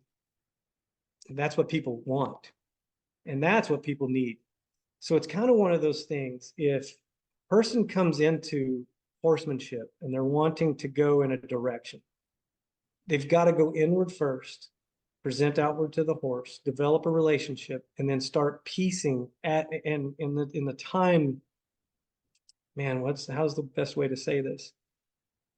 The law of correspondence is what I'm thinking, but in the time that it's needed, it will come. If they start moving too fast too soon, it's not going to happen. It's going to fall apart. It's going to unravel. Now, the dominance thing, that is traditional practices, and I won't say that it was never necessary, because obviously it was. If you're training thousands of soldiers to get on horses and go fight a war, you're not going to have a lot of time to create relationships that are going to be of any value other than getting on a back, moving from point A to B, accomplishing the mission. but that's a polarity. That's over. We're not doing that anymore. This is backyard horse owners mostly, but then it's weekend warriors, I guess we could call them, or it's maybe highly trained, competitive type individuals that are practicing horsemanship, which they should be, and trying to accomplish a mission or a goal. But there's a right and a wrong, and the point is, unless you know these laws of nature, it's going to be real hard to determine what's right and wrong. Someone will say, well, you know how it's right, it works. Yeah, but how sustainable is it? How long-term sustainability is it? I mean, are you going to do something in dominance that's going to shorten your career or your relationship with your horse from, say, a 3-year to an 18-month, or a 5-year to a 1-year? I mean, those are all in that equation and those variables for an outcome. So the dominance thing, I think it's run its course. We don't really need it anymore. It's not going to serve us well, the horse human ascension and consciousness. Dominance, there a time for it? Yeah. I mean, if my horse walks into traffic, I'm going to dominate him to get out of the road, but he's going to understand why. Mhm. So a lot of times people use dominance and there's no reasoning for the horse to understand. And some people will say, well, that's an effective measure of getting the horse to do what I want it to do. But how long? How sustainable is it? And then what are we doing? Are we reaching a ceiling with this horse in the relationship? Or is the person reaching a ceiling of understanding, of attracting more information through conscious ascension? Those are questions that need to be asked. I mean, I know the answers to these, but I want people to creatively think through these things. And in order to get a different perspective, or perception, I'm sorry, they got to look at it from a different perspective. The perception changes, that's when we'll see real change in the horse world and horsemanship. Now, me going out and forcing people and trying to cram this down people's throat is repelling. I understand that. I tried it. That's a dominance thing. See, it wasn't sustainable. I mean, I stood in front of 350 people and told them they all suck. That I had to try it. But it's like, no, that's dominance. That's not going to attract anybody for effective change. It's not going to change the thoughts and the hearts, and then eventually the behaviors in people. So the thing is, people coming in, and I've stood in stalls of many barns, many people, many horses, and they're wanting to go down a pathway that they've been pre-programmed and conditioned of dominating their horse, because that's what they see, that's what they hear, that's the echo chambers they're in, that's the products that are being sold, that's the sport, that's all of this combination in that equation. And you're equaling an outcome that's very barbaric, to say the least. You look at horse racing. Am I against horse racing? I mean, if the horse loves to run, I'm for it. But other than that, yeah, I think it's pretty barbaric. It's a dominating, that's polarity. That's a pretty dominating sport on the human and the horse, if you think about it. All for what? What is the purpose? You got to kind of analyze why. Where's the why? Is it for money? Um, is that more important than the horse? What's first? Money first? Horse first? Second place? Who's there? All of these things has to be sorted through in that equation and plugging in those variables to equal that outcome. So as far as, I'm not even sure if I answered the question that you asked, Paige. I apologize, but No, you the do tangent it. in me. Yeah, the tangents are what make it, though. I'm all about the tangent. I'm the tangent queen. And never apologize for those journeys that you take us on. I think part of your talent is obviously that you're a storyteller, and storytellers change lives because we let them do this. Yeah. Yeah, it's a beautiful story we all get to write, we all get to tell. And that's what is more important than anything. Horsemanship taught me that there's one thing you can look at, and there's 360 degrees of viewpoint. So what I'm seeing from here, someone else might be seeing from here. That's perspective all coming back to the one. The fractals of one going out to gather information, coming back to the one. So it's, there's many horses, there's many people. They're all unique relationships. They're all unique experiences. They're all unique perspectives. And they're all very important for us to grow in consciousness. You can't have all positive and no negative. it'll reach a ceiling, or vice versa. It'll never, you'll never see it. So the balance has to be there. The harmony and balance has to be there. You know, on a big scale, a long-term scale of like a timeline. And we'll talk in horsemanship. You know, we went through the era of the knights with their armor, a lot of weight. You know, they put on horseshoes to cover ground to get to the battles. You know, now we got horses that are standing around in pastures and then going on trail rides on the weekend. Do they really need horseshoes? I mean, those are just questions that need to be answered for the unique relationship between that person and that horse and that perspective. You know, from my perspective, I haven't put horseshoes on a horse in 20 years, and I lived in the Rocky Mountains 13. So the horse will adapt. I mean, no one goes out to the Mustang herd and puts horseshoes on the horses. No one goes out and gives them vaccines. No one does these things. However, inviting them into the human element, some of those things might need to change, maybe. And that's a big, universe doesn't really know what to do with maybe, but the perspectives from those people, that's important. And that's what brings us together. So I would never debase or devalue someone for the level of understanding that they're at and the perspective they're looking from. If I've got some skill and experience in the matter, I'll try to share of my perspective to help them look from a different perspective. Maybe they don't come all the way over to my perspective, but they change their position on looking at, say, horseshoes on a horse. And then they realize, maybe I don't need to have my horse standing in horseshoes for 6 months out of the year because we don't do whatever. You know, those are just things that need to be brought up. And then it goes, that's just the physical. Then it can go into mental.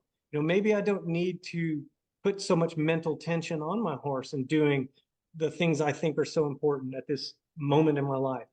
The thing is, when a person can start looking inward and study themselves and know the 4 things they can control: thoughts, emotions, attitude, action, and then put that into practice through law of repetition and with everything, really, the mental, spiritual, and physical plane, but everything in horsemanship and in those planes, and then create something that doesn't exist. That, man, it's tough to explain this on a video. It does exist. They aren't aware of it. But when they ascend, they start to see that it exists. They create it, they attract it to them, and it manifests into a reality.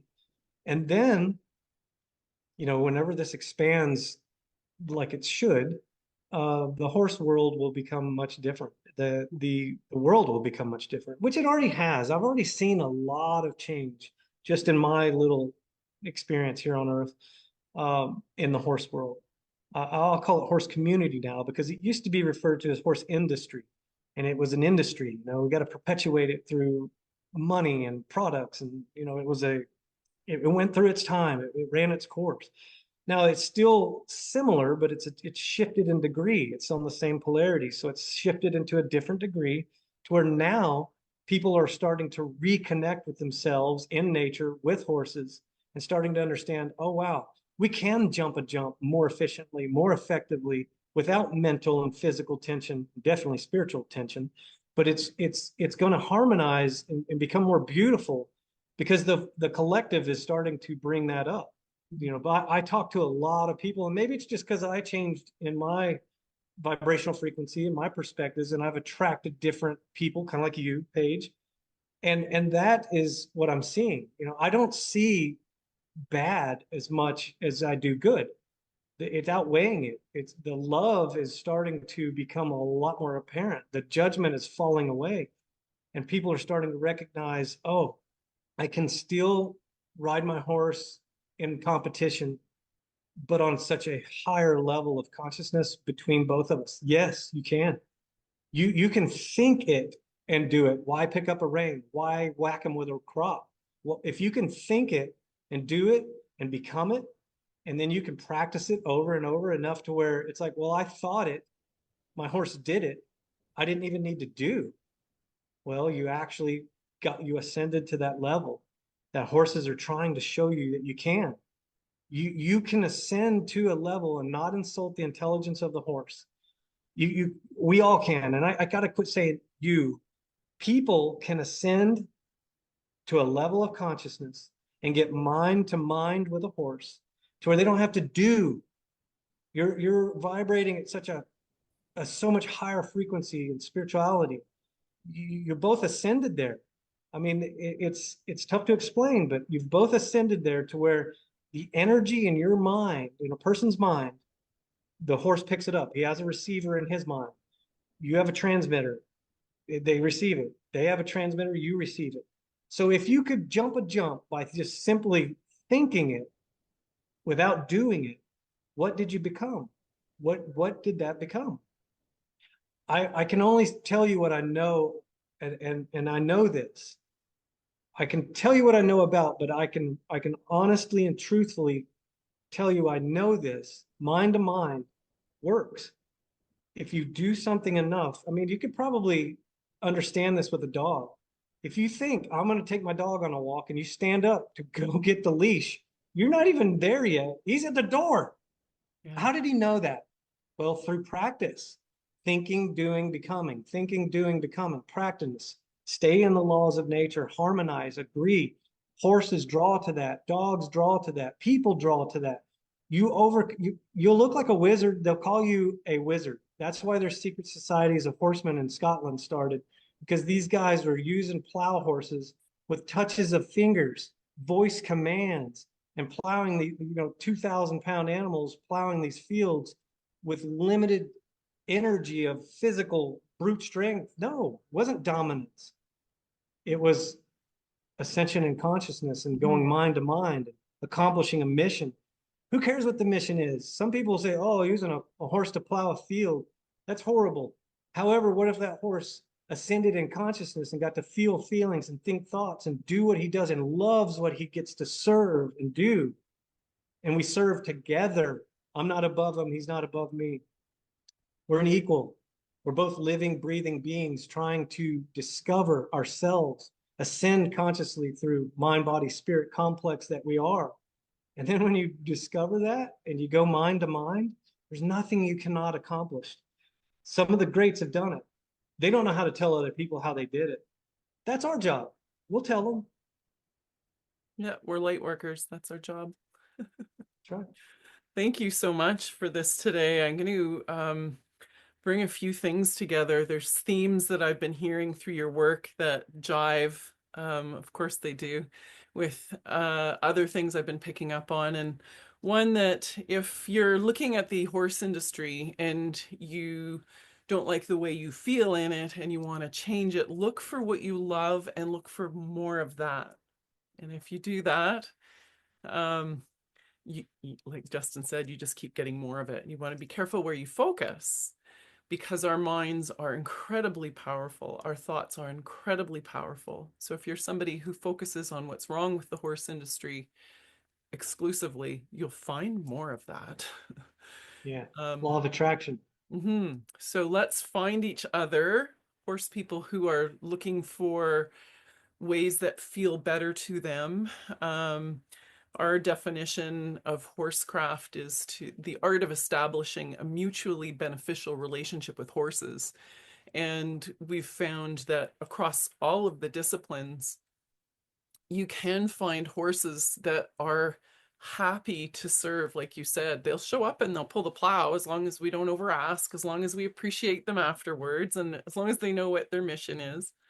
There are others who are going to say a big no to all sorts of things we might, concoct in our head as a great idea to do with horses. And you got to listen to their no's. So in the past, my ancestors would have bred horses that weren't likely to say no to doing ranch work because that's what they needed. And they had to rope them in the morning to saddle them, get on them, and work them in the mountains. But most of us don't need to do that because we're in it just to get something good out of life joining with horses if we're adult amateur horse lovers. So I'm just encouraging, if that's you, follow people like Justin. I like to curate people who are on the same wavelength, join our communities, and spread more of what you love. And I think on this note, I'll thank our podcast listeners very much. for listening, and there'll be some links for you to follow. And thank you for being here. And then from this point on, I'm going to edit out the questions because our lovely listeners have left a few notes here, which I'll read. And then I'll let people ask you some questions, Justin. Okay. So I have, when you called it the horse community rather than the horse industry, Linda Richards said, I love that, Justin. Horse community rather than horse industry. It certainly has a whole different feel to it. Thank you for that thought. Yeah. It You're really welcome. does. Yeah, and that's that growth in consciousness, like a plow horse back in the 1800s. We've ascended in consciousness collectively. So we have a tractor now. We don't need the horse to do that. So the horse actually got a boost in consciousness. So it's no longer an industry. It's a community. So there. Yeah, community of horse lovers. Linda also said, I've read Justin's book and love everything he says. Thank you, Paige and Justin, for this webinar. I'd love to listen to a conversation between Josh Nickel and Justin. This would be a beautiful experience. I'm willing. I don't know who that is, but okay. Well, I'm going to look it up after this. So thank you, Linda. And Jessica Turcott has said, it's been lovely listening to you, Justin. I'll be following you. Take care. Thank So you. having read some of the comments, I want to open the floor and invite you into the chaos of unmuting your mics or putting up your hand and asking a question. If you want me to start, I'm just looking at my list. Kate, do you have anything that you would like to ask Justin today or any comments? Sometimes Kate's at work and she can't answer. Hi, Kate can answer. She's not at work. She's just trying to figure out her phone. Okay, here I am. We're having soup. Bob's here too. Thanks for coming, Bob. No problem. Okay, so here's, I don't know if it's a question so much as kind of poorly muddled thoughts, but I know with people, and like when I say people, I shouldn't even say people. I know with me, a lot of times, it's a day like today too. I don't know what it's like where you guys are, but it's pretty cold. It's pretty dreary. It's, you just want to stay in bed and not do anything. Do you ever think that it's like that with the horses? Like that maybe they won't be happy at the gate, but maybe they're happy they did something in the end. Because I know sometimes like I don't want to do anything, and then Bob starts like, building energy around the house, and I'm being pushed into doing things all of a sudden, and then I feel pretty darn good about it. So I just kind of wonder if there's a way to do that with horses and kind of, make that happen without, just dragging them over to, do what we want. Yeah, so I have an interactive system to get desirable results. And it has a starting point and it has a process to go through. And then I get to ask the horse how they feel, what they want to do, and through the reflections in their body. And then a lot of times I'll have in my mind what I want to do, but it changes. And that's okay. So in other words, I have a series of questions I ask my horse on the ground, 5-part series. I'll ask them 5 questions. I'll ask them to back up. I'll ask them to go to a left circle around me, a right circle around me, come forward without pulling them. I'm drawing them to me, and then a ground tie as a stopping point to take a breath, relax, and then if they're antsy, I'll see it. If they're bored, I'll see it. If they're wanting to do something else, I'll see it. If they're drawing to me, repelling, all of these things will get revealed. That's the horse having a voice. So as an example, if I've got to well, we'll just talk about Colorado because it was cold there too about this time of the year, 9,000 feet where I lived. So I would have to go maybe move cows today. And I can use a 4-wheeler or I might not could because depending on where the cows were. So I need to use a horse. I'd ask a horse to go with me. So I have multiple choice on horses. I got 3 or 4. So I may pick a particular horse I want to go with, and they're not having it. They're cold, they're cranky, they just don't feel like doing it. It's like, all right, well, I'll put them back, I'll get a different one. And then it meshes. Then we go use that. So we go do that with that particular horse. If you don't have the luxury of multiple choice horses, you can create a curiosity in the horse through these 5 questions. So I'll start asking through the process, I'll start asking my horse these questions, and then I'll put a saddle on, and then, or I'll bring a saddle out, and I may just have it there, but I'm still asking them questions, and then they like start sniffing my saddle pad because it was on the back of a different horse, and they love to do that stuff. And I changed the thoughts and the emotions and the attitude and the action of the horse to come up to the level of curiosity, we'll call it. But then I'll pique their interest. Like, okay, yeah, I'm kind of warmed up now. I was cold. We've done 5-part series. You asked me to do some things, come to you. Maybe we went on a walk for like 20 minutes and I let them sniff this and sniff that. It depends on the horse really, because they're all different. Some horses I used to play treasure hunt with to create a curiosity, where I'd take little feed treats and put them around the farm, and then I'd go on a walk and let them find it, discover it, and then they'd like, okay, I'm in, I want to do this, and then I'd get a saddle on the back, and then I'd put some ground poles on the ground, and like, okay, now you can just I'll do some, we'll call it ground exercises, where I'm not on their back. I put poles for them to walk over, and it's like, well, okay, and they have to think about something. I change their thoughts and emotions, their attitude, their action, to come up to a curiosity and an interest of like, now what? Now what can we do? And then I'll go move the cows. Perfect.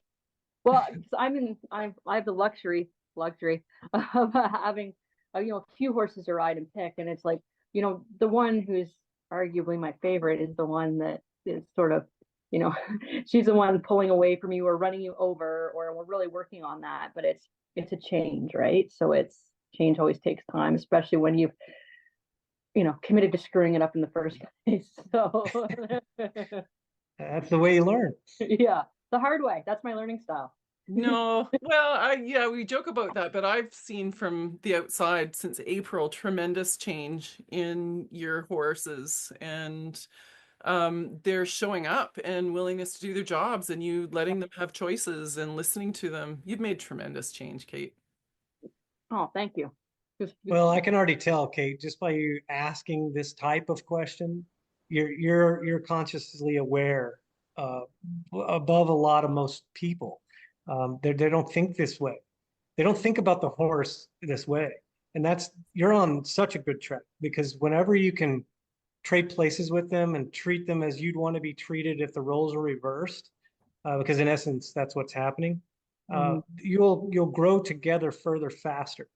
And there's mechanical things you can do to help a horse understand not to pull you around. That's just a simple 3% of what we do is mechanical. And I don't know if I have any video. I'll probably do in my membership group, which I'm getting ready to open that up, non-paid. So don't go on my website and pay for that, because I'm taking that off. It's just going to be open. I'm just going to share all those videos from 10 years ago. It's probably 500 videos in there.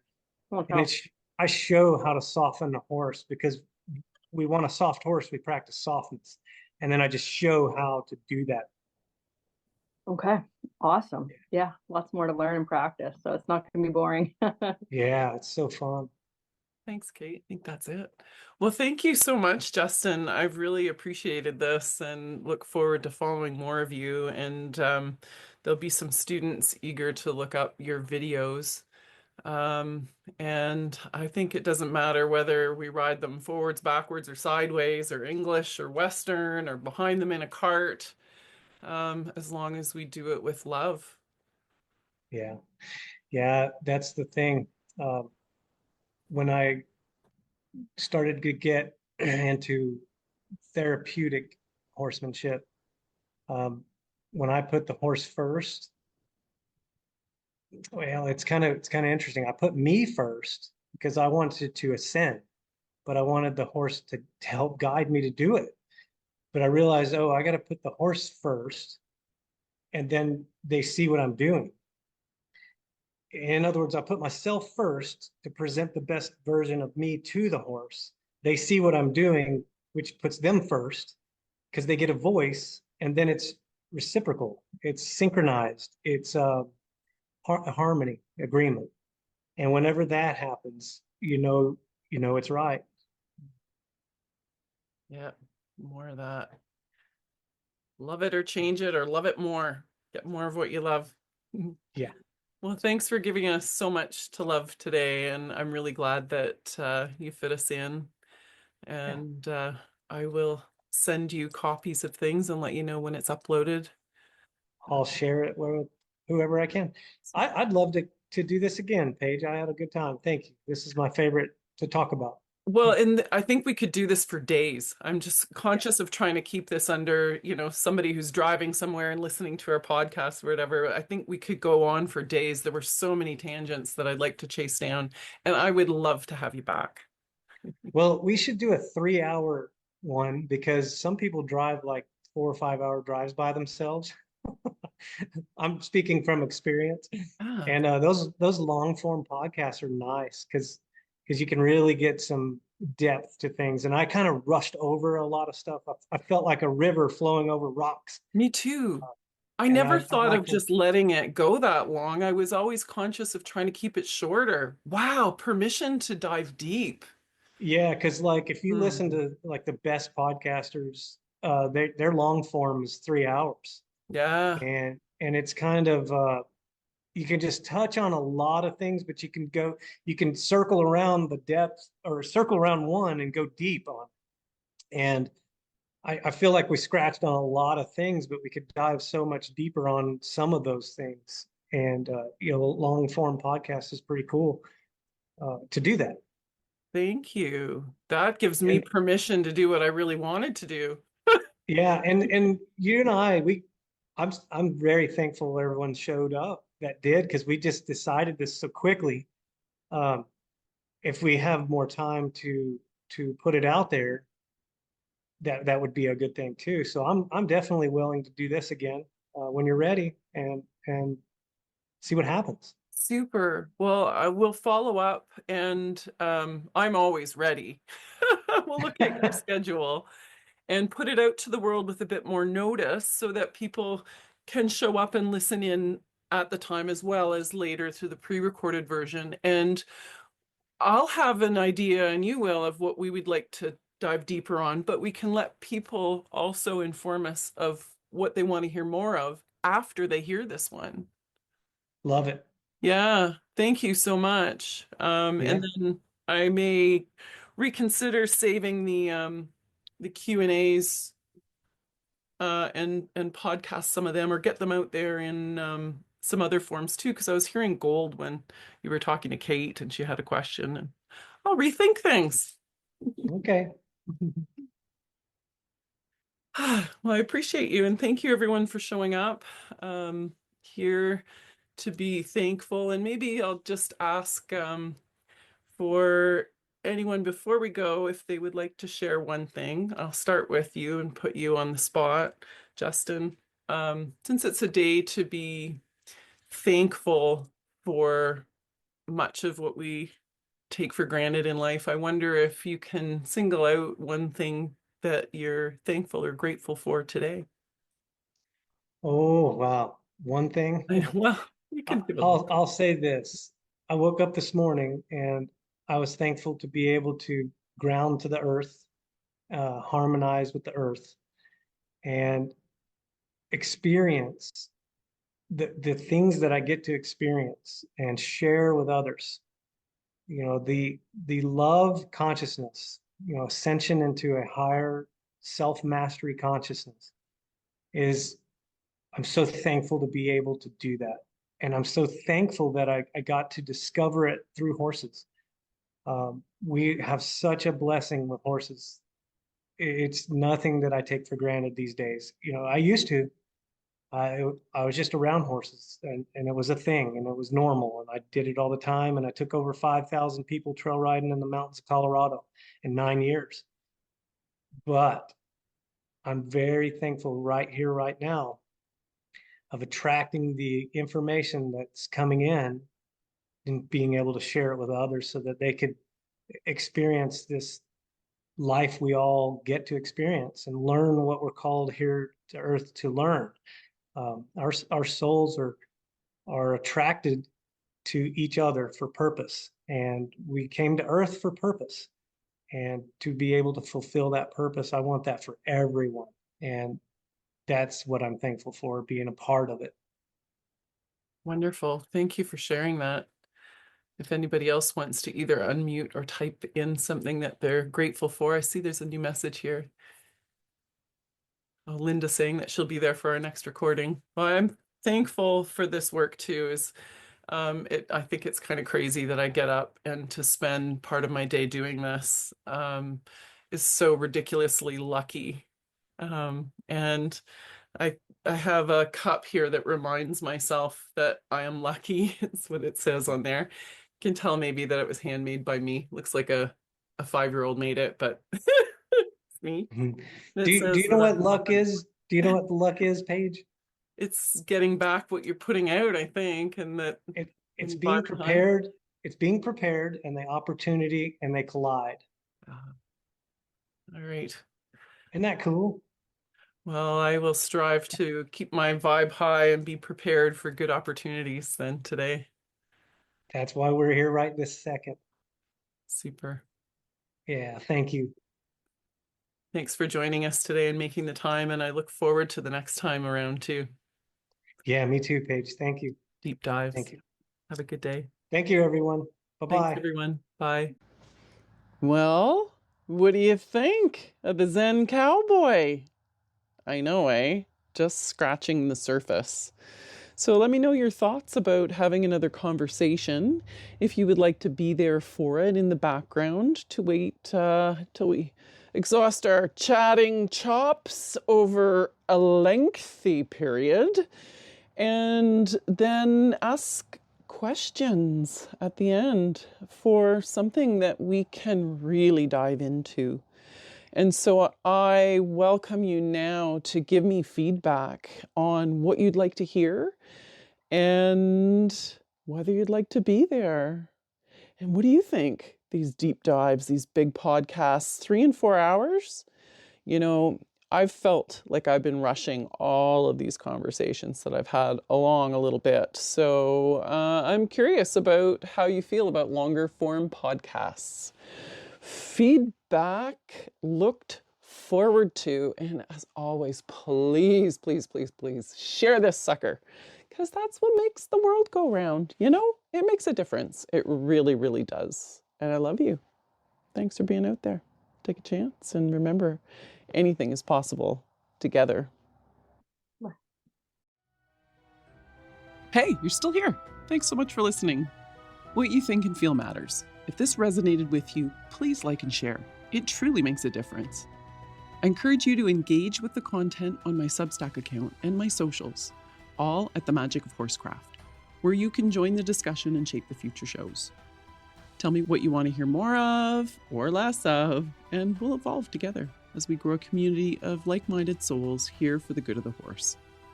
If you're an adult amateur horse lover looking for confidence and clarity in your role of equine steward, check out my course, From Amateur to Magician, Making Magic with Horses, at themagicofhorsecraft.com. Until then, I'm here to remind you of a couple things. 1, underneath it all, we all want the same things: to be heard, understood, and accepted for who we are. And 2, anything is possible.